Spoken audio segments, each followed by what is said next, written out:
Gascon, Orbois, Genouillé, Lignage, des noms énigmatiques, ceux d'anciens cépages. Quels sont-ils? Pourquoi ont-ils parfois disparu? Quelles sont les raisons de leur retour au premier plan? Là, c'est des vignes plus que centenaires de chez Colin. Ouais, avec quelques intuitions. Ok, là on peut aussi aller sur des plats soutenus, il n'y a pas de problème. Nous sommes dans l'antre d'un adepte de ces anciens cépages, un passionné, en quête de ces pieds de vigne méconnus ou disparus, ceux qui ont construit l'histoire du vignoble du Val-de-Loire. J'avais goûté il y a très longtemps du Pinot de Nice sans savoir ce que c'était, et j'ai redécouvert un jour ce goût. Et je me suis dit, mais génial, ça a été ma Madeleine de Proust. J'ai retrouvé le goût que j'avais eu il y a quelques années en bouche. Et ça m'a intéressé de me dire, mais ça, en fait, je ne connais pas. Et puis j'ai découvert petit à petit qu'il y avait d'autres choses encore. Et en fait, de fil en aiguille, eh ben, on s'intéresse à ce phénomène des anciens cépages locaux. Et puis après, ça devient un peu une passion. Chercheur de trésors au cœur des vignes, François est devenu une sorte d'historien local. Il accompagne et conseille les vignerons. Il leur apporte son expertise. Nous voici sur les coteaux du Val-de-Cher. Ben là, on est devant des orbois, qu'on appelle aussi le menu Pinot. C'est un de nos cépages vraiment locaux, et dont on a des mentions dès la fin du Moyen-Âge à la Renaissance. C'est un cépage emblématique, mais qui a beaucoup régressé sur les 30-40 dernières années. Et c'est bien de voir des vieilles souches comme ça, une belle diversité. Puis là, on peut les goûter, donc c'est top. Laurence a repris l'exploitation fondée par son grand-père. Sur 14 hectares, 8 cépages se côtoient, les traditionnels Sauvignon, Gamay ou Cabernet, et de vieilles parcelles de gros lots d'Orbois ou de Méliès-Saint-François. C'est une richesse. On a vu qu'on pouvait mettre en valeur nos cépages, donc notamment la Pinot de Nice et Orbois, et que ça faisait des vins intéressants. Donc on les vinifie surtout en monocépage. Et on a vu que ça apportait vraiment de la typicité du cépage, et ça permettait de se différencier aussi. Car le paysage viticole régional a particulièrement évolué ces 60 dernières années. Avant 1958, les cépages dits rares aujourd'hui représentaient plus de 60% du vignoble.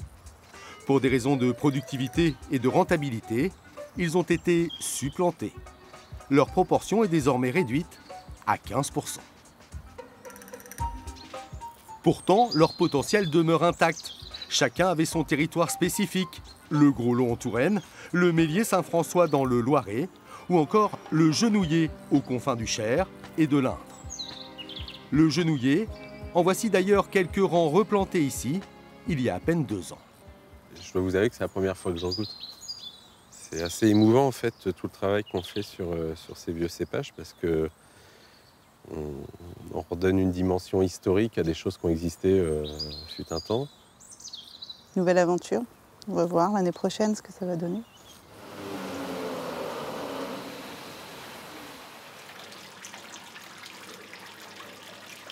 Retour sur l'Orbois, tout juste vendangé. Un bon 12,5, donc c'est très bien, bonne maturité. L'ambition de Laurence, exploiter la richesse présente, la valoriser au nom du devoir de mémoire, mais aussi parce que l'époque l'impose. Des cépages qui ont été en arrêt de culture à un moment donné parce qu'ils n'avaient plus de débouchés ou parce que c'était plus au goût du consommateur. Aujourd'hui, parce que peut-être le climat a changé, peut-être qu'on est dans d'autres manières de produire, de vinifier, on retrouve des vins qui séduisent le consommateur aussi.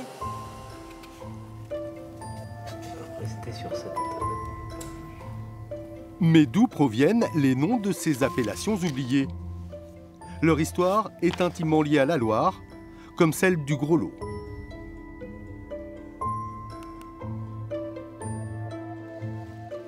La Grolle, c'est un synonyme du merle. Par exemple, le merlot identifie effectivement la couleur du cépage en noir, et le Gros-Lot, c'est parce que c'est un cépage très noir, donc on l'a appelé Gros-Lot.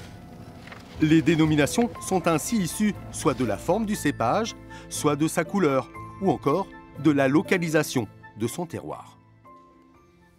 C'est vrai que Gros Lot ou Pinot se terminent par EAU, où on peut prendre des noms communs comme Moreau, Bretonneau, Trousseau, Velpeau, c'est en EAU. Et c'est vrai que sur les Pinots de l'Est, ça va s'écrire OT. Ça donne une idée d'un ancrage géographique avec la terminaison des noms. Nous voici dans le Vendômois, le berceau de l'appellation Pinot d'Aunis. Sur le flanc de ces collines, des ceps de vignes particulièrement exceptionnels. On contemple des vignes historiques, puisque c'est des pieds de Pinot d'Aunis qui ont été plantés autour de 1890. C'est ça, 1890. Ça force le respect, c'est vraiment chouette à voir quand on voit des belles grappes comme ça. C'est un cépage qui est bien adapté en fait, au changement climatique. Hein. C'est un cépage semi-tardif. 3,5 hectares de vignes centenaires qui ont échappé au phylloxéra au milieu du 19e siècle. Face au dérèglement climatique, elles révèlent encore aujourd'hui des capacités d'adaptation extraordinaires.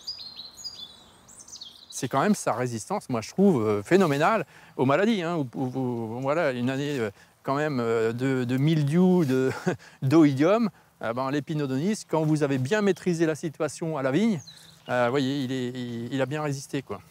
Et voilà le résultat. Parfait.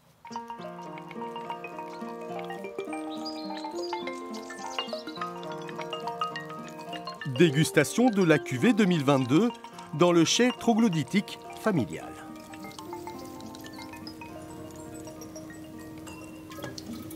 Des tanins fins, des tanins présents encore, mais des beaux tanins. Bien. Pas marqué par un canicule. C'est resté frais. Pierre-François incarne la 9e génération de cette famille de viticulteurs. Une histoire indissociable de celle du Pinot d'Aunis, au gré du temps et des tendances. C'est un cépage qu'en fait, qui peut le meilleur, qui peut le pire. Il a connu le pire avec la chimie, les engrais. Il connaît le meilleur aujourd'hui avec la biodynamie et l'agriculture biologique, en fait. Hein. C'est un très très vieux cépage français qui a failli disparaître, qu'on a relancé dans les années 80. Aujourd'hui, c'est phénoménal parce que partout, on nous demande du Pinot d'Aunis, hein, y compris au Japon, aux États-Unis, en Australie. Le renouveau de cet ancien cépage s'explique donc en partie par l'évolution des attentes des consommateurs. En moins de 15 ans, les Collins ont conquis le marché parisien et exportent aujourd'hui 25% de leur production, du Brésil à la Corée, de l'Italie au Canada.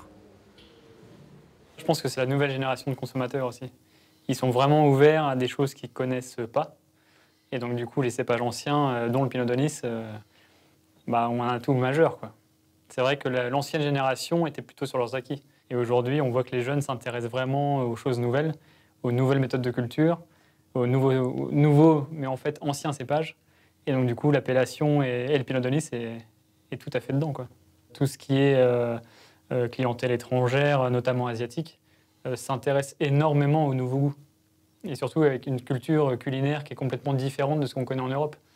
Et donc du coup, quand on leur propose un Pinot d'Aunis qui est légèrement épicé, poivré, ça colle parfaitement avec leur gastronomie, ils adorent, quoi.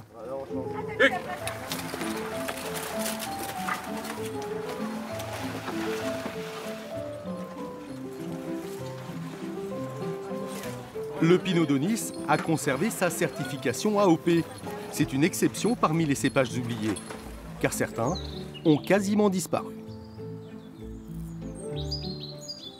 Viens voir un peu ce que ça donne. Voici de jeunes pieds de lignage, 80 cèpes plantés en 2022 et autant au printemps dernier. Mais ceux de l'année passée ont vachement poussé, tout le bois est aouté, tout le bois est nickel. C'est un cépage d'ici qui avait complètement disparu. Donc il y avait 2 souches existantes de lignage. Et on est reparti de ces 2 souches pour essayer de reconstruire un premier vignoble, une vigne mère qui va servir à tous mes collègues ensuite à replanter, pour réimplanter ce cépage ici. Considéré comme noble au XVe siècle, il avait été abandonné car peu productif. Il renaît aujourd'hui dans le Loir-et-Cher, sans que l'on sache vraiment quelles seront ses caractéristiques aromatiques. Tous ceux qui en ont bu sont morts. La vigne ayant officiellement disparu dans les années 50, je pense que j'ai pas aucun témoin. Quand on les a plantés l'année dernière, il y avait quand même de l'émotion, parce que c'est vrai que c'est un petit monument historique qu'on mettait en terre. Et comme disait Thierry, c'est vrai que personne n'a goûté, on est totalement sur l'inconnu. Et en même temps, c'est un défi, c'est un challenge. C'est génial de voir là ce témoin vivant, avec aucune perte, c'est très très positif. Il y avait quelques grappes tout le long du rang, mais elles ont été mangées par les chevreuils. Mais j'aime bien le goût que ça a. Bon, on remercie les chevreuils d'avoir quand même laissé une grappe. Ouais, c'est gentil. C'est-à-dire qu'ils ont apprécié. Mais comment a-t-on retrouvé ces cèpes originels? Ils proviennent d'un conservatoire comme celui de Montreuil-Bellay, dédié aux vignobles du Val-de-Loire. Ici sont conservées les souches mères. Parmi elles, une douzaine de cépages patrimoniaux.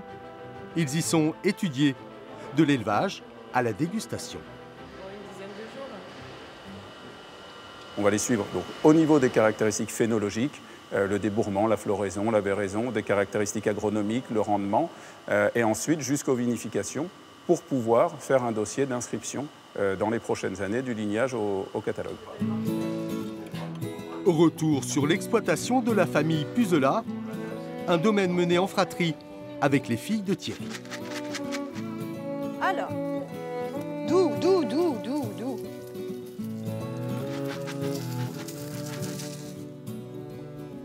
Ici, on s'attache à une philosophie bien particulière, la biodiversité. Loin des mers de vignes, le domaine compte 18 cépages sur 18 hectares. Une parcelle bio comme celle-ci est entourée de bois, désherbée l'hiver par les brebis et à proximité de ruches et de plantations aromatiques. Ça nous permet de pouvoir faire le plus d'expérimentation possible, d'essayer des nouveaux assemblages, de changer de parcelle, d'en utiliser une dans une autre, et puis d'avoir, au-delà même de la vinification, la possibilité de faire beaucoup d'autres choses en parallèle de la vigne, les fruitiers, les abeilles, les brebis, tout un tas de projets qui ne seraient pas possibles si on ne se concentrait pas autour de la vigne. Une approche à l'image de la réhabilitation de ces cépages oubliés. Des passionnés et vignerons tournés vers l'avenir avec les trésors du passé.